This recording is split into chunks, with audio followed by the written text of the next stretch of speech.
आज मैं आपके सामने मैथ्स का ये क्वेश्चन लेकर आई हूँ और ये जो क्वेश्चन है ये मैंने लिया है क्लास 9th की मैथ्स की ओसवाल सैम्पल पेपर की बुक से। चैप्टर का नाम पॉलिनोमियल्स है और ये क्वेश्चन जो है एग्जाम में आ चुका है, इंपॉर्टेंट भी है। तो चलिए क्वेश्चन समझते हैं। क्वेश्चन क्या बोल रहा है, the polynomials a(x³ - 3x² + 4 and 2x³ - 5x + a when divided by x - 2 leave the remainders p and q respectively. If p - 2q = 4 find the value of a। तो यहाँ पे देखिए दो पॉलिनोमियल से, पहला पॉलिनोमियल ये है, देखिए मैं यहाँ पे लिख दूँ। पहला पॉलिनोमियल हमारा क्या दिया हुआ, a(x³ - 3x² + 4, एक ये पॉलिनोमियल है। दूसरा पॉलिनोमियल हमारा क्या है, 2x³ - 5x + a, ये दिया हुआ है। ये दोनों पॉलिनोमियल है और इन दोनों पॉलिनोमियल को x - 2 से ही डिवाइड किया गया है। x - 2 से इसको भी डिवाइड किया गया है, इसको भी डिवाइड किया गया है। और यहाँ पे क्या बोल रहा है कि इन दोनों पॉलिनोमियल को जब x - 2 से डिवाइड किया गया है तो डिवाइड करने पर रिमाइंडर्स p एंड q आ रहा है।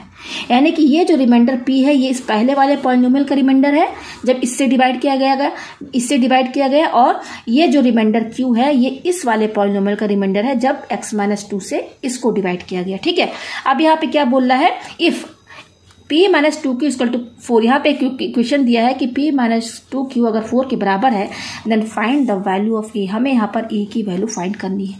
तो आप यहाँ देख सकते हैं हमारे पास ये दो पॉलिनोमियल है। पहले वाले पॉलिनोमियल में भी आपको a दिख रहा है और दूसरे वाले पॉलिनोमियल में भी आपको a दिख रहा है। तो इसी a की वैल्यू हमें फाइंड करनी है और इन दोनों पॉलिनोमियल को सेम ही लीनियर पॉलिनोमियल से डिवाइड किया गया है, x - 2 से।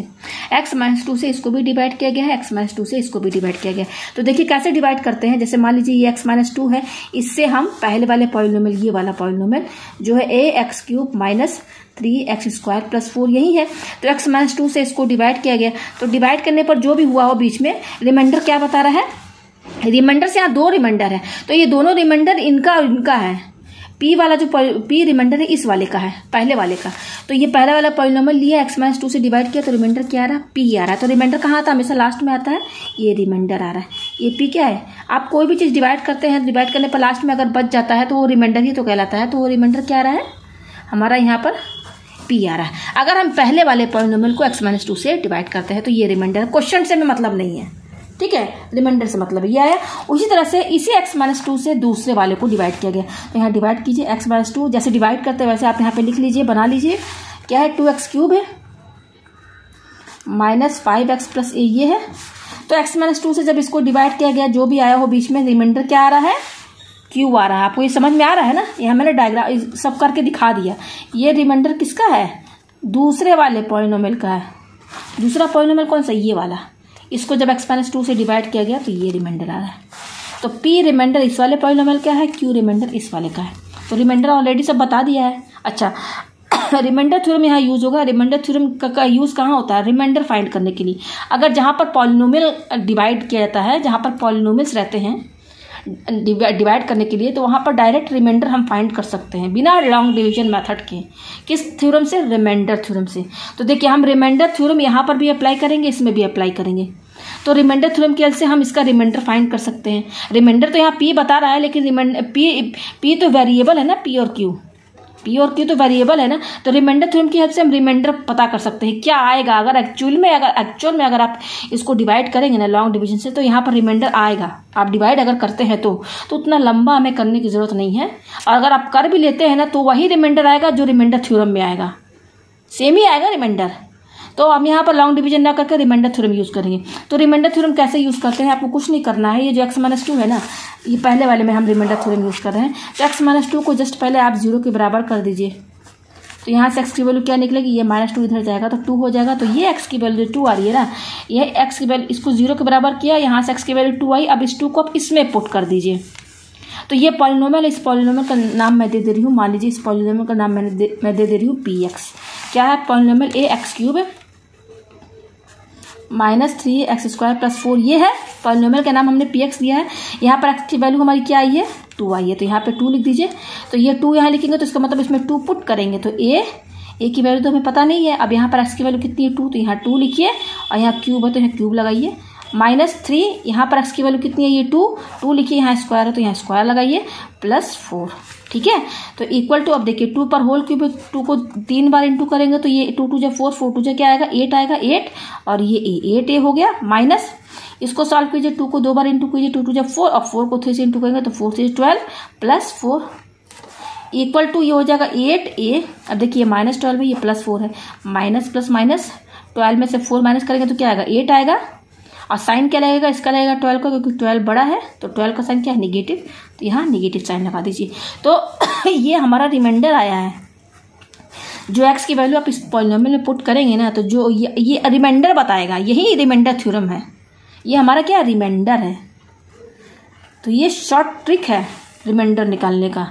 और यहाँ पर क्वेश्चन में क्या रिमाइंडर बता रहा है p, यानी कि ये रिमाइंडर क्वेश्चन का बता रहा है p जो कि वेरिएबल है, और हमने रिमाइंडर थ्योरम के हेल्प से रिमाइंडर निकाला, वो कितना आया 8a-8, यानी कि 8a-8। ये p तो क्वेश्चन में बता रहा है रिमाइंडर जो कि वेरिएबल है, लेकिन x-2 से जब इसको आप डिवाइड करेंगे तो लास्ट में यही रिमाइंडर आएगा, आप चेक कर लीजिएगा। तो यानी कि ये रिमाइंडर ये आपस में बराबर होगा कि नहीं, हम इसको ऐसे लिख सकते हैं ना, p = 8a-8 लिख सकते हैं कि नहीं, दोनों तो रिमाइंडर ही है ना, इसी का तो रिमाइंडर आ रहा है। x-2 से इसको डिवाइड करेंगे तो रिमाइंडर p बता रहा है क्वेश्चन में, और रिमाइंडर थ्योरम के हेल्प से रिमाइंडर ये आ रहा है, तो दोनों तो बराबर ही होगा ना, तो बराबर कर देते हैं यहाँ पर, ये आ गया। अब उसी तरीके से रिमाइंडर थ्योरम हम इसमें भी अप्लाई करेंगे, इस वाले में सेकंड पॉलिनोमियल में सेम वही चीज़ है, इसको आप 0 के बराबर कर दीजिए, तो यहाँ से x की वैल्यू क्या आएगी 2 आएगी। आप 2 को इसमें पुट कर दीजिए, तो इस वाले पॉलिनोमियल का नाम मैं रख दे रही हूँ qx, इसका मैंने क्या नाम रखा था px, इस वाले पॉलिनोमियल का नाम मैं रख दे रही हूँ qx। ये कितना है दिया हुआ 2x³ -5x + a आया है, और x की वैल्यू कैसे आया, इसको 0 के बराबर कर, सेम ही आएगा जो यहाँ पर x की वैल्यू आएगी, क्योंकि x-2 यहाँ पर भी है, तो x की वैल्यू कितनी आएगी यहाँ पर 2 आएगी, तो यहाँ 2 रख दीजिए। तो इसमें 2 पुट कीजिए x की जगह, यहाँ पर x की जगह 2 रखिए, यहाँ पर होल क्यूब -5, और x की वैल्यू कितनी है 2 है प्लस a, ये आ गया। देखिए अब इसको 2 को 3 बार इंटू कीजिए तो 8 हो जाएगा, और 8 को 2 से इंटू करेंगे तो 16 -5 2 = 10 प्लस a, ये देखिए माइनस है तो 16 में से 10 माइनस करेंगे तो 6 आएगा, और प्लस a, तो ये हमारा P2 आया। यानी कि ये रिमाइंडर है, रिमाइंडर थ्योरम, इसमें रिमाइंडर थ्योरम यूज़ किया तो रिमाइंडर ये आ रहा है 6 + a। यानी कि यहाँ क्वेश्चन में तो रिमाइंडर क्यों बता रहा है, लेकिन जब x-2 को इससे डिवाइड करेंगे ना, तो रिमाइंडर हमारा क्या आएगा 6 + a आएगा। यहाँ पे देखिए मैं इसके नीचे लिख दे रही हूँ, इस क्यू के नीचे यही रिमाइंडर आएगा, आप लॉन्ग डिवीजन से करके देख लीजिएगा। तो इसका मतलब कि ये दोनों आपस में तो बराबर ही होगा ना, यानी कि हम q = ये 6 + a लिख सकते हैं ना, बराबर ही तो होगा। तो देखिए ये p भी आ गया, हमारा q भी आ गया, और क्वेश्चन में क्या बोल रहा है इफ क्या बोल रहा है p - 2q = क्या है 4। देखिए 4 ये इफ दिया हुआ है, तो ये क्वेश्चन दी हुई है क्वेश्चन में। तो अब हम यहाँ पर हमें देखिए p भी मिल गया, ये वैल्यू आई है, q भी मिल गई, ये यहाँ पर रख दीजिए, तो हमें क्या मिल जाएगा a की वैल्यू मिलेगी ना। तो देखिए p है ना, तो p की वैल्यू कितनी है, यहाँ पे p की वैल्यू क्या है 8a-8, यहाँ पे रख दीजिए, माइनस ये क्या है 2, और ये क्या है q है, इनके बीच में इंटू का साइन है, तो 2 इंटू ये q है, तो q की वैल्यू क्या है यहाँ पर देखिए 6 + a, यहाँ 2 टर्म है तो ब्रैकेट में लिखिए 6 + a इक्वल टू 4। जस्ट यहाँ p और q की वैल्यू रख दीजिए, ठीक है ना। अब ये हो जाएगा 8a - 8, ये p की वैल्यू है p - 2q = 4। तो अब इसको सॉल्व कीजिए, 8a - 8 माइनस, अब देखिए 6 + a है और यहाँ 2 बाहर है, तो 2 से ये दोनों इंटू होगा, तो 2 को 6 से इंटू करें तो 2 6 = 12, माइनस प्लस माइनस 2 को a से इंटू करेंगे तो 2a आएगा = 4। ये आपको समझ में आया। अब देखिए ये 8a है और ये -2 है, तो 8a में से 2a माइनस कर दीजिए तो क्या आएगा 6a ही तो आएगा, यही ना आएगा। अब देखिए ये -8 है, -12 है, तो माइनस माइनस प्लस, यानी कि 12 और 8 जोड़ेंगे तो कितना आएगा 20 आएगा। अब दोनों में माइनस साइन है तो यहाँ माइनस साइन लगा दीजिए, यानी कि इसको सॉल्व करेंगे तो 6a - 20 आएगा = 4, यही ना आएगा। अब यहाँ पर हम क्या करेंगे, ये 6a यहीं पे रहेगा, हमें a की वैल्यू चाहिए ना, तो ये 6a यहीं पे रहने दीजिए, और ये जो -20 है इसको हम 4 की साइड ले जाएंगे, यानी कि RHS में ले जाएंगे। वेरिएबल एक साइड कर दीजिए, वेरिएबल हमारा क्या है, ये 6a वेरिएबल ही तो है क्योंकि a लगा हुआ है, इसी की वैल्यू चाहिए तो ये यहीं पे रहेगा। -20 उधर ले जाइए 4 की साइड, तो -20 इधर जाएगा तो +20 हो जाएगा, साइन चेंज हो जाएगा। अब देखिए 4 में 20 जोड़िए 24 हुआ, हमारे पास क्या है 6a = 24। अब 6 और a के बीच में क्या साइन है, इंटू का साइन है, तो a की वैल्यू क्या निकलेगी, a = 24, ये 6 इंटू में है, इधर जाएगा तो इसके डिवाइड में चला गया, तो 6 4 कट भी रहा है, 6 4 24, तो a की वैल्यू कितनी आई 4i। तो हमें यही फाइंड करना था। तो आप देख सकते हैं यहाँ पर रिमाइंडर थ्योरम यूज हुआ है, बहुत ही ईजी है। रिमाइंडर थ्योरम अगर आप समझ गए कि कहाँ इसका यूज करना है तो कोई भी क्वेश्चन जो है आप इजी वे में सॉल्व कर सकते हैं, अगर वो क्वेश्चन जो है पॉलिनोमियल पर बेस्ड है तो।